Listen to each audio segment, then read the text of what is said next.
Hello guys, welcome back to the letter. Now if this game starts giving me problems, I'm gonna freak out. Yeah, the recording probably just froze. No, it did not. Okay, so I'm just gonna vent really quick. Uh X Recorder, you've been great, okay? You've helped me record many videos. I've been using you now in your recording software for about 4 or 5 months, okay? Where probably we're past January now, so let's try to keep our good reputation with me going, please. It has glitched out on me 3 times today. Luckily, I haven't even started playing the game. But yesterday, I said I was gonna do a tier list thing. I ended up actually posting it in a community post a couple days ago, so you could go check that out. That's pretty cool. Do y'all agree? Y'all probably agree. I hope y'all agree. And then as soon as this video's done, I have to go check my X Recorder software because literally you're making me angry, X Recorder. I've been using your recording software, your screen recording software for about 4 or 5 months now. Whenever I got this new tablet, actually, I even used this software to edit some of my old videos that I did on PC and PS and on PlayStation and Xbox. Even some of my old VR videos I used X Recorder to edit. So I've been using you for a while. So please, respectfully, pipe down. Anyways, let's load game. And if there's any problems, I'm going to keep my save because yeah, I'm not going to let you ruin the series, X Recorder. Get your crap together. I'm moving to a new recording software. Thank you.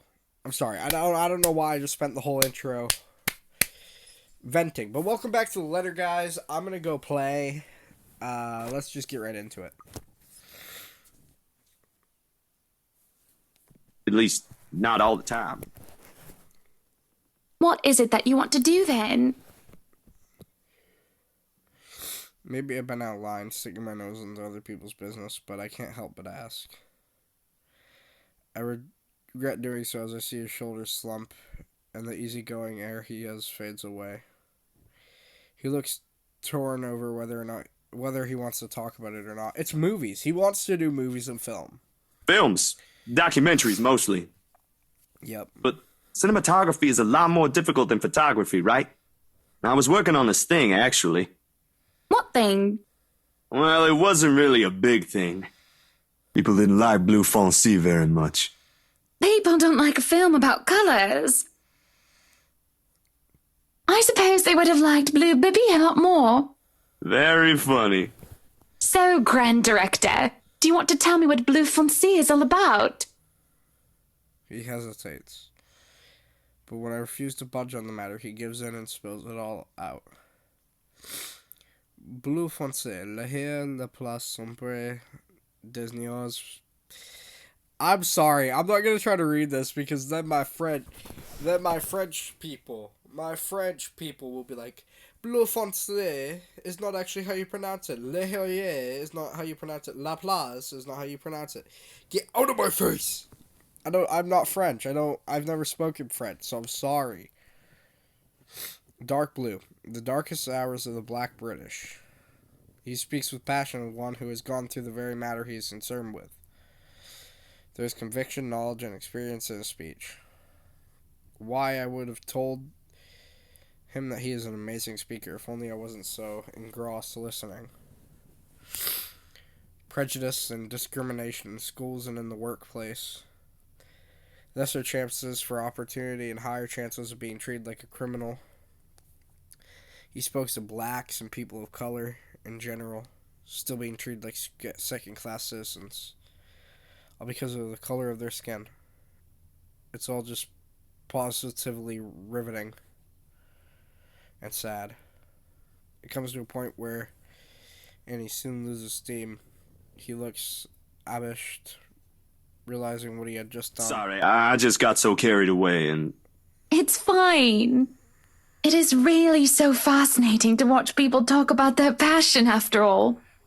You should see how your eyes light up when you speak so fiercely. You do have very beautiful eyes. Uh-huh. Thanks, I guess. I'm sorry, though, but he's actually dating Ashton. I'm sorry. I still want to know what those little adventures that they go on are, though. Zachary.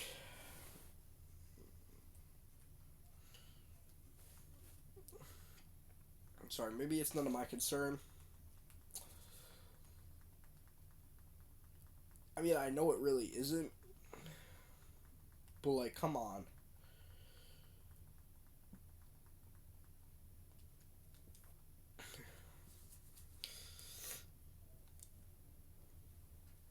Alright, I'm sorry. I want to say that I understand where he's coming from, but I really don't, do I? I was born with a silver spoon in my mouth, and I've lived a charmed life. It hasn't been perfect, but the difficulties I've been through pales in comparison to what others experience on a daily basis. I certainly don't know how I would have fared were it any different. Would I still have met Luke? And would he still have loved me if I was any less? What was your home like? These things you talk about. It sounds like you've... Well, I don't mean to pry, I mean. Live with my older sister and my grandparents. We had a shop selling all sorts of things below our apartment. Well, I was one of the few non-white, non-British students in class.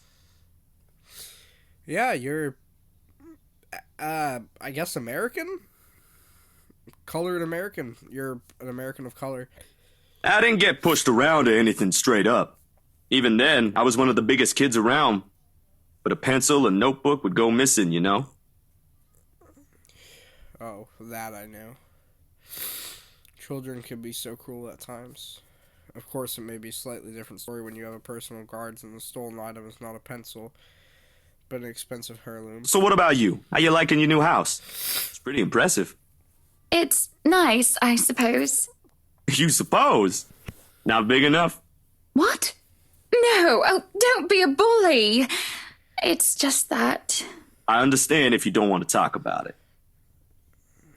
I was a little girl all dolled up and treated like fragile porcelain, with nursemaids waiting to me hand and foot. All the material possessions anyone could ever want. I could ask for on a whim, and it would be handed to me just like that. But I barely saw my parents just goodbye kisses in the morning before they went off to who knows where they were needed to next. I saw them more often on the telly or in the papers than I ever did in person. I remember my old house. It was a lot like this one. Big walls and big halls, but nobody in it. Not really. It makes you think how alone you are. A pensive mood overcomes us, and there's a moment where neither of us are sure of how to go on from there. Things have gotten a bit too personal, yet it isn't wholly uncomfortable, like as if we've been friends before. Well, that's normal, ain't it? You just moved here. You'll make home out of it yet. He certainly makes it easy to believe that. My childhood house is indeed a lot like this one. Ukamasi. Just large and extravagant. And just as empty. I hope he's right. So, Monsieur le Photographe, you've covered the one and only Ermengarde Mansion. What's next on the agenda? The interview? Boring. It's an interior design and housing magazine. And they want to know what Miss Wright has to say about her interior design and house. Honor Wright thinks she bought a magnificent house that she can certainly brag about. Blah, blah. Boring. You know what they should print more of? I watched an interesting documentary the other day. Bleu Foncé, The Darkest Hours of the Black British. I recommend you watch it. Those are the things that people should know about. What do they care if I use a purple or green bowl of fruit in my kitchen? People, right? Oi, people are shite. What do you think? Do I look good with this angle? I strike a pose while he's being busy. Looking taken aback for a moment, probably not expecting me to just go and say such a crass word. But he recovers quickly, and after snapping a few shots, he goes, Yeah, vous êtes belle. You want copies of these ones? Yes, please. So, the big boy knows French. You must have wooed a few ladies. Unless you're into gents. He is. He's actually into Ash. Mwah, mwah, mwah. Mwah. Yes, please give me kisses, Ash. I'm joking. Zachary, you're cool. But I swear, what are those adventures you guys went on? What are those little stories? What are the things you're hiding? Either way, French is, after all, the language of romance. No, I don't know about quoting fancy poetry. But I've made lunch for a girl before, and they did like that fancy French cuisine. Can you cook your best? I can cook just about anything as long as I know the recipe. C'est magnifique. It's been too long since I've had a nice and proper chat with a good friend. No, Lee is certainly not a good friend. And although we just met, Zachary is the sort who can probably befriend anyone. He's just a comfortable person to be around with. A bit too comfortable. The photo shoot went by a breeze. And somewhere along the way, as we talk and laugh, I find myself getting a bit too close without realizing. He'll give me the strange look until I back off, and he'll go back to asking questions after I agreed to do his little interview. And it's just odd. Well, no. Me being friendly isn't that odd. That is how I am. Zachary is the one that's being odd. Why, anyone else would absolutely welcome the extra attention I give them. He, on the other hand, looks almost flustered about it. He should be used to different personalities by now, having to deal with various people when he works. And if not, he needs to start. Perhaps nobody has shown him attention of this kind, but he's a big boy. He should be able to handle me. Yo! Hana! Calm down! Whoa! All it is a friendly touch here, a pretty smile there, and a gentle swaying of the hips as I move around. Zachary grew and grew more red every time he noticed. Am I being mean as I find enjoyment in seeing him unravel? Perhaps. This went on during the interview and beyond that. There's nothing wrong with what we're doing, right? Zachary and I are just having a playful, friendly chat while enjoying the outside view. At least that's how I see it. I'm sorry, but I'm really getting distracted. Could you maybe stop doing that? Stop. Continue teasing. This is who I am, and I'm not going to tone myself down for somebody else. I have no obligation to do so. At any rate, he is rather cute, and it is a bit fun seeing him squirm. What's the worst that can happen? I doubt it will be anything bad considering how much of a gentleman he Oh, is. stop doing what, Zach, sweetie? Touching my arm and looking at me like that? I paused, giving him a baffled look. It was certainly the first time a man has ever complained about me being too friendly. I'm not doing anything wrong. I mean, listen, with the way that your boyfriend is... Oh, so you get it, Hana! I'm joking, bro. Your husband, not even your boyfriend, your husband. He sees so many other girls. So many other girls. Marianne, you get over here! Come on now, don't be like that. It's just a bit of fun. A bit of harmless I'm fun. sorry. It's just really uncomfortable and I don't think either of us want Mr. Right to see us and think there's any funny business. I'm sorry. Look, we're finished with the interview already, aren't we? Maybe it's about time I go. Oh, you must be joking. No, I'm not. You're certainly the odd one. Don't be such a killjoy. A little bit of flirting never hurt anyone. Other men were delighted by my interest in them. Besides, you really are such a cutie. Well, I'm not them, Hannah. Hana. So, yeah, I'm probably odd. I don't understand you. let me put it this way. You're a pretty lady. This must have happened to you at least once or twice. How would you feel if someone was making you uncomfortable? Only for to refuse when you ask them to stop and they make you out to be the one that's wrong? This isn't the same as that.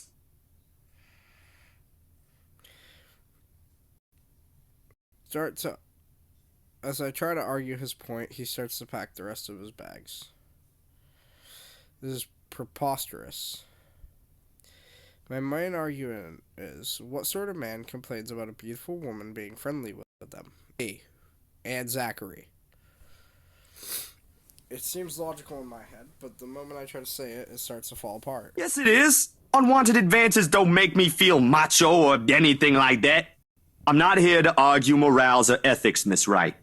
I think I have more than enough for the interview, if that's fine with you. I may be starting to overstay my welcome. I feel deflated.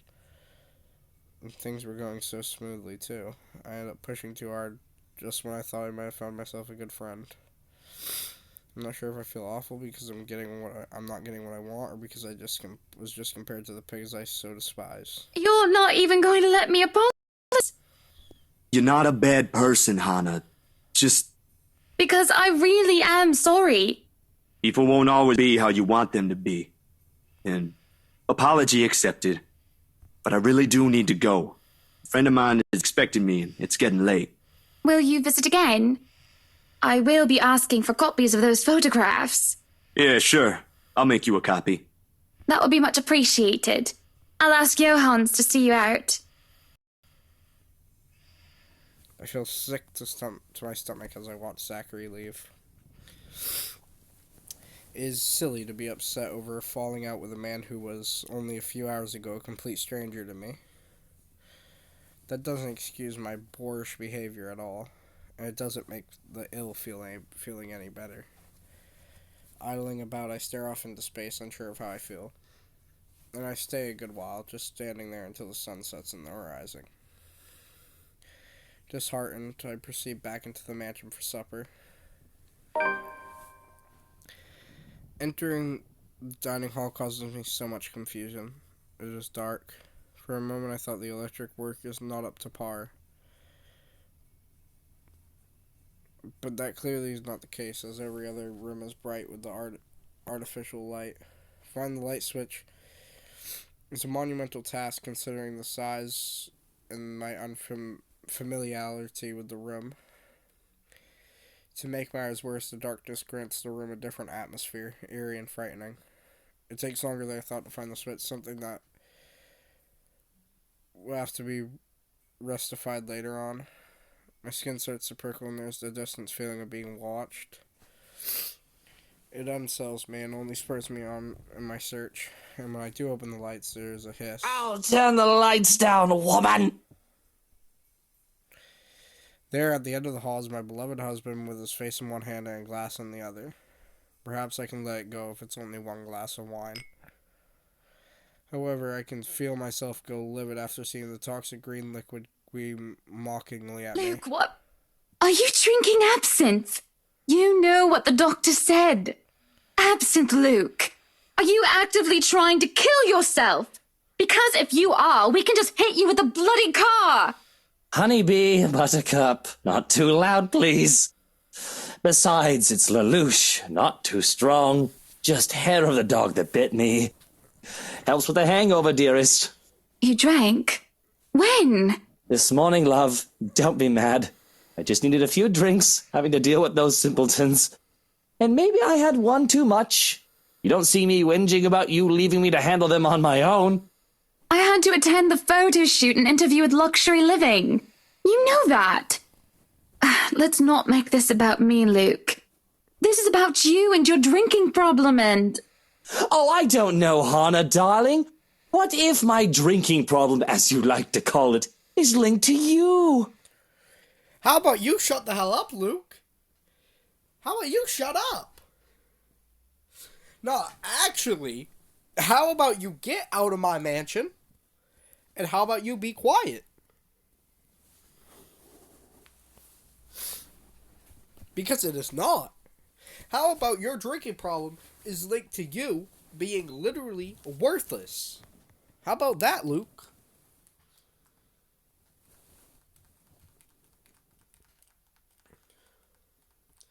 And how about this? It's just a theory. But how about you never speak again? Thank you. If we think about it that way, this discussion is about you. No, this discussion is about you, Luke. That was pretty mean of you, leaving me alone to do all the work like that. Well, a really nice guy came to our door for an interview. You can't use the interview as an excuse either, honey. I was informed the moment your little interview was done. So, what was it then, What were you doing? I was talking with Zachary, the photographer for Luxury Living.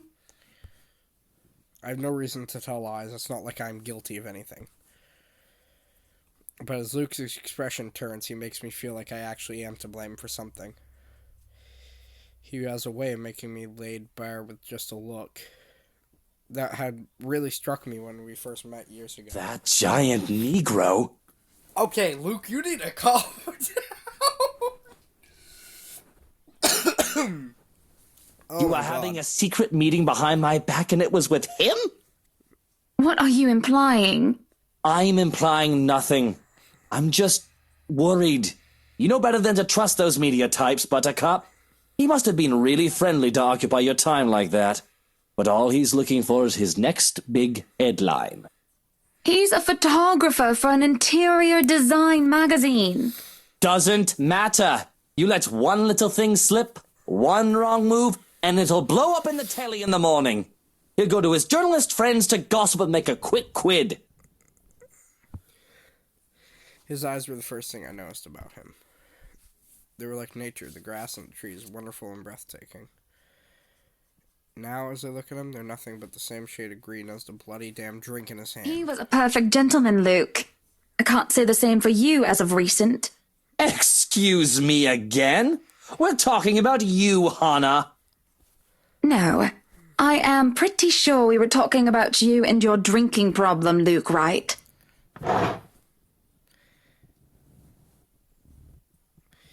Hangover forgotten during the course of this little spat, the man jumps to his feet and sees.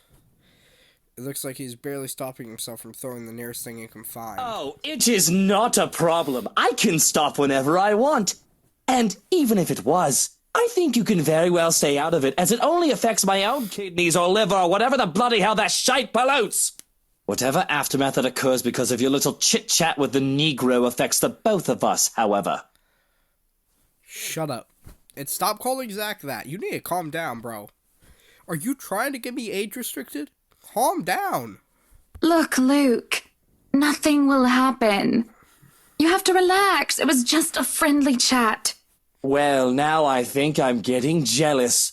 Or I would be if it weren't for this damn headache. Maybe you should drink more. Maybe.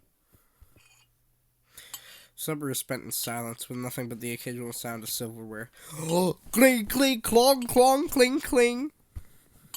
A grand feast has been served. Well, grander than usual anyway. Most likely due to Luke's complaints of stress. A plate of native oysters for starters, and a tranche of turbot with purple spreading broccoli, lemon capers, and anchovy sauce for mains. To finish it all off, black tea and golden syrup sponge pudding with custard. And when our appetites are appeased and the plates are cleared away, Luke stands, kisses me goodnight, and leaves me to stare at my half-empty cup. Only in the lull of night, I sit in a house too big and too empty, foreign and unwelcoming. And with its warm tone and homely decor, it feels cold. There's no need for tears, however, I know I can get through this like every other obstacle I've faced before. And in the minor setback what I hope will be a long and happy life. To remind myself that this place is for Luke and for our future children fills me with a renewed vigor. Besides, it looks like someone is having a cry already. The wailing is far away and muffled. Yet at the same time, it shakes me to the very core as I hear it. but you also feel bad. I think Hana's weird because she genuinely cares for whatever it is, and like she wants to help whatever it is. She's a very caring and nice person. As if the suffering is just standing right beside me. Hearing it sends a chill down my spine. It makes my skin prickle with goosebumps. ...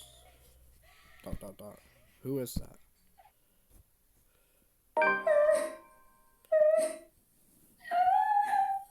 Curiosity sinks in as I follow the sorrowful sound into the kitchen. And into the wine cellar hatch. Hello? Is anybody down there? I'm curious and concerned, but there is no way I'm going down into a dark and humid underground.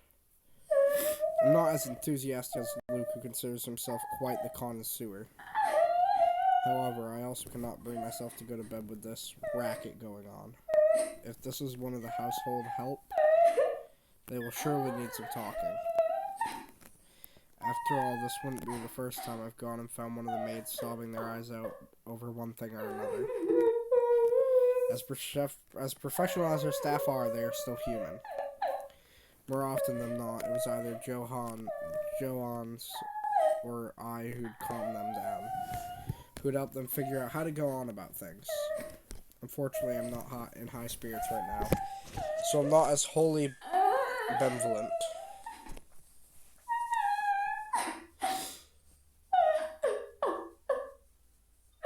Call them out.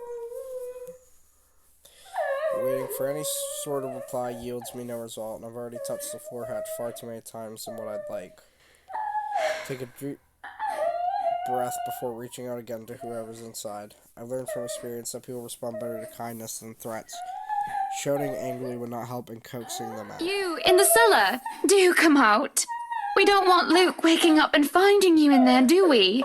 That man would go ballistic thinking someone was trying to steal his precious wine. You can have a good cry. Just not in there, yes? Why don't you come out here and we can have a cuppa and you can tell me all about whatever it is you're bawling about? With how long I'm standing here, however, I'm starting to think myself as a fool.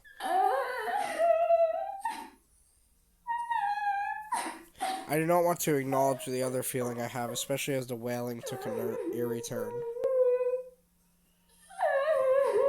The thought of being played with didn't sit too well with me, and I had to stop myself from getting too hot-headed as I tried one Now, more you time. come out of there! That is an order from the lady of the house, do you hear me? Why, Iota! I freeze as a hand clamps down on my shoulder.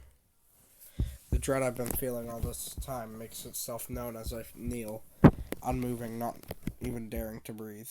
I can feel my heart pounding against my chest, but the touch is gone as quickly as it had seized me.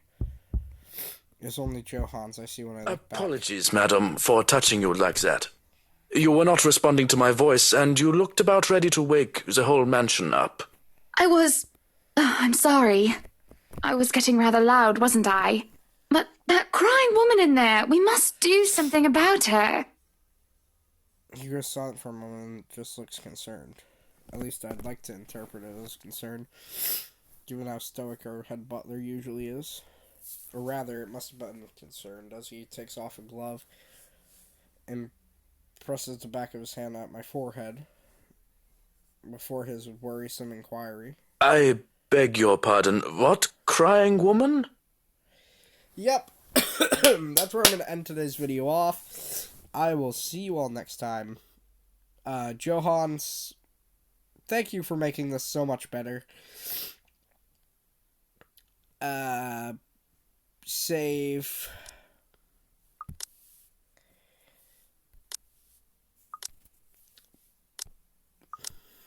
Quit. Alright, I'll see you all next time. Bye-bye.